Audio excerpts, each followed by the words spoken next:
हमारा रिजल्ट रात को लाइक अराउंड 12 आया था।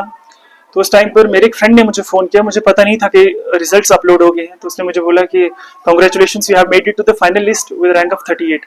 तो उस टाइम पर सिंकिंग नहीं हुआ, मुझे यकीन नहीं हुआ कि आप क्वालिफाइड, क्योंकि कंपटीशन को बीट करना काफ़ी मुश्किल होता है।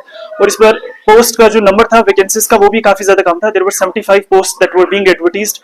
तो मुझे मेहनत की थी, बट ये है कि स्टेट के अंदर और भी बहुत सारे बच्चे होते हैं जो मेहनत कर रहे होते हैं। तो you have to have a good amount of luck with you अगर आपने एग्जाम क्वालिफाई करना है। बिसाइड जो आपके पेरेंट्स की सप्लिकेशन है, उनकी इन्वोकेशंस है, उनकी प्रेयर्स हैं, वही आपको इस एग्जाम से गेट थ्रू करवाती है, मुझे लगता है। तो I am feeling very good, अल्हम्दुलिल्लाह। देखिए, मुझे हमेशा एक चीज लगती है कि हर तीसरे या चौथे दिन आपको लगता है कि आपका नहीं हो पाएगा, क्योंकि अगर हम सिलेबस के वास्टनेस को देखें, इतना लेंथी सिलेबस है, इतने मल्टीपल कंपोनेंट्स आपको, इतनी डायनामिक्स है सिलेबस के अंदर, तो इंसान कहता है कि यार कब ही होगा मेरा।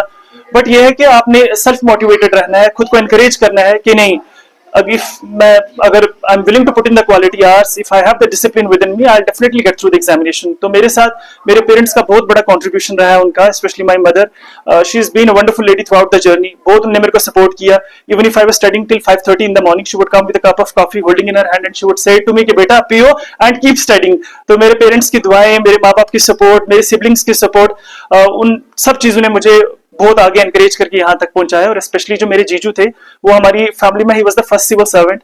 तो मुझे लगता था, क्योंकि आई ऑलवेज, मेरा जो अपना करियर था, मैं मेडिसिन की तरफ जाना चाहता था, बट जब उन्होंने किया सिविल सर्विसेज क्लियर किया, तो मेरे जो बेंट ऑफ माइंड था मेरा बिल्कुल चेंज हो गया। आई रादर थॉट कि no, I would switch on to civil services rather than pursuing my career into medicine and all that. तो वो एक बहुत बड़ा कंट्रीब्यूशन है, बहुत बड़ी सपोर्ट रही है मुझे, बहुत बड़ी इंस्पिरेशन रही है। मैं एक ही बात बोलूंगा, be just to your parents. आप अपने माँ बाप के साथ ईमानदारी के साथ रहिए, be confident, stay self motivated, try to complete your target areas in the stipulated time framework. अगर आप अच्छी तरीके से अपने सिलेबस को कंप्लीट करेंगे, एक फाइन स्ट्रेटजी बनाएंगे, तो मुझे लगता है, और डिसिप्लिन इज अटमोस्ट, डिसिप्लिन का कोई सब्स्टिट्यूट नहीं है। क्वालिटी आवर्स आप पुट इन करेंगे तो मुझे लगता है you will definitely get through, there is nothing which would stop you. देखिए, जहां तक कोचिंग इंस्टीट्यूशंस का कंसर्न है, मैंने पर्सनली कोई कोचिंग नहीं ली, मेरी पूरी प्रिपरेशन सेल्फ सेंटर्ड थी। ऑल्दो मैं जम्मू में रहा हूँ 2021 और 22 के अंदर, बट मैंने खुद बैठकर पढ़ा। I sat in the libraries, मैंने अपना टाइम डिवोट किया है रिलीजियसली टू द स्टडीज और rigorous hard work put in किया है। अब ये कहना कि you have to go to Delhi, you have to sit in the old Rajendra Nagar area और मुखर्जी नगर, और you have to devote yourself for the coaching institutions and practice all those lengthy notes and all, मुझे लगता है that's a long gone tradition.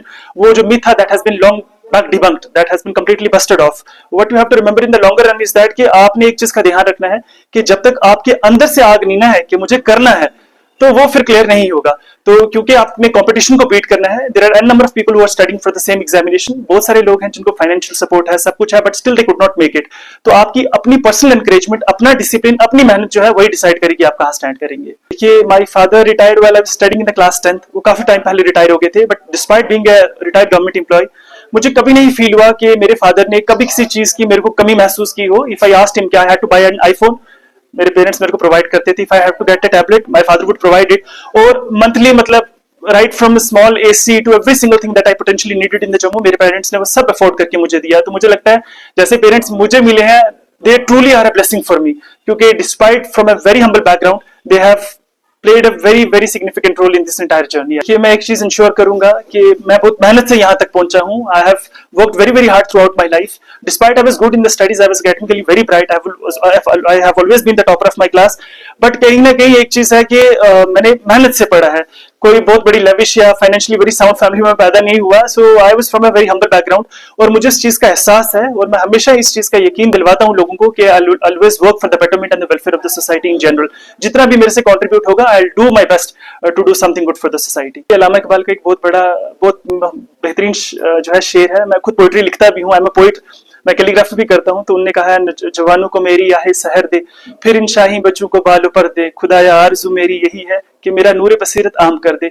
तो हर मुसलमान को, हर non Muslim को, हर बच्चे को अपने पेरेंट्स के साथ अच्छा करना है, अपने पेरेंट्स के साथ ईमानदारी करनी है, ड्रग एडिक्शन और जितनी भी बैड हैबिट्स हैं इनको गिव अप करना है, इनको अपनी जिंदगी से दूर रखना है, और ईमानदारी के साथ मेहनत करके अपने माँ बाप की जो है उनकी तरफ ध्यान रखना है कि वो कैसे आपको फाइनेंशियली कंट्रीब्यूट कर रहे हैं, कैसे कमा रहे हैं। उन चीजों को सामने नजर रखकर अगर आप मेहनत करेंगे तो डेफिनेटली आप you will get through, you will definitely gate succeed. मैं आपका बहुत बहुत राहिल भाई मशकूर हूँ, तारिक शाह साहब का, कि आज आपने हमें ये मौका दिया है। मेरे कस्बा के, मेरे टाउन के, और बिल्कुल मेरे बगल में रहते हैं, मेरे पड़ोसी हैं, मेरे एक छोटे भाई हैं या बड़े भाई हैं लतीफ गनई साहब, आज उनके बेटे दानियाल गनई ने 38 रैंक पा के जो KS का एग्जाम क्वालिफाई किया है, मैं पूरे कस्बे की तरफ से, पूरे इलाके की तरफ से, कितना पीर पंचाल की तरफ से दानियाल गनई को, उनके पेरेंट्स को अपने दिल की अभी गहराइयों से मुबारकबाद पेश करता हूँ।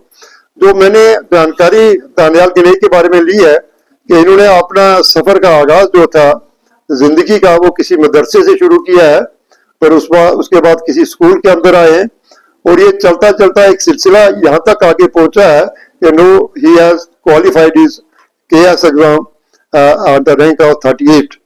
तो मैं यही कहूंगा कि एक बच्चे को यहाँ तक पहुंचने के लिए उसमें 3 चीजों का होना बड़ा जरूरी होता है, और वो 3 चीजें हैं।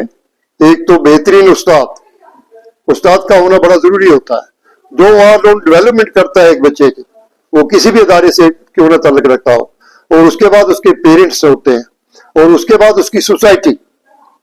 और सोसाइटी जो है, अभी आपके पास एक मोबाइल है, इसमें अगर आप चाहें तो पूरी दुनिया को खोल सकते हैं, आप अच्छाई की तरफ भी जा सकते हैं और बुराई की तरफ से जा सकते हैं।